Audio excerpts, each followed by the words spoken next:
দেখো বাঁধাকপি খেতে খেতে না আমাদের একঘেয়ে হয়ে গেছে। একটা পিঁপড়ে কেমন যাচ্ছে, কালো পিঁপড়ে, খুব পিঁপড়ের উৎপাত হয়েছে। এটা কিন্তু তো যেটা বলছিলাম ওটা ফেলে দিলাম। এবার দেখাই বাঁধাকপিটা খেতে খেতে একঘেয়ে হয়ে গেছে। তা সেই এবার করব কি যেন, এমন একটা তোমাদের উপাদেয় মানে রেসিপি দেখাবো যেটা দিয়ে এক থালা ভাত, পরোটা, রুটিও তোমার নিমেষে খাওয়া হয়ে যাবে।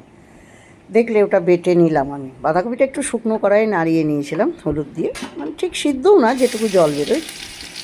এবার একটু রসুন বেশি করে, লঙ্কা যেমন ঝাল খাও সেরকমভাবে বেটে নেবো। নিয়ে এবার কড়াইয়ে কালো জিরে দিয়ে, লঙ্কা তো প্রথমেই দিয়ে দিচ্ছি আমি প্রচুর, দিয়ে কালো জিরেটা গরম হওয়ার পর ওই বাটাটা কড়াইয়ে নাড়তে হবে। কিছুই ব্যাপার না, কিন্তু খেতে এত সুস্বাদু হয়। এবার পরিমাণ মতো নুন দাও, লবণ দাও, হলুদ দাও। এটা তোমরা লঙ্কা দিতে পারো, অনেকে চিনি দেয়, কিন্তু বাঁধাকপিটা না নিজেই একটু মিষ্টি মিষ্টি, তাই আমি চিনি দেওয়া ঠিক ভালো লাগে না, বেশি মিষ্টি যেন মনে হয়।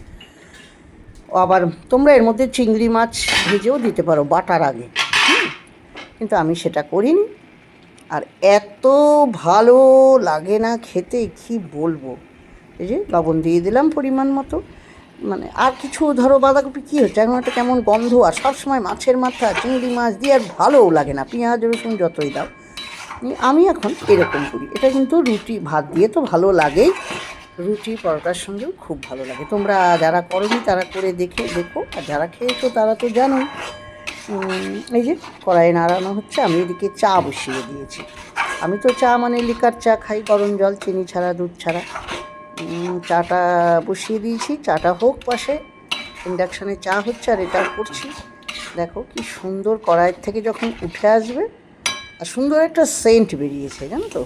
কালো জিরে ছিল, রসুন লঙ্কা সব মিশিয়ে একটা সুন্দর সেন্ট, দেখেছো এটা কেমন হয়ে এসছে, একদম কড়াইয়ের গা থেকে উঠে এসছে। আর এদিকে দেখো আমার চাও নিয়ে বসে গেছি, চা, গরম চা, ধোঁয়া ওঠা, আর ক্রিম কেক আর একটা বিস্কুট। চলো সবাই করে দেখো, আর কেমন লাগলো বলো, ভালো লাগলে লাইক কমেন্ট শেয়ার করে দিও। আর চলো আজকে আসি, তোমাদের অনেক অনেক ভালোবাসা, তোমরা সবাই করে দেখো কিন্তু।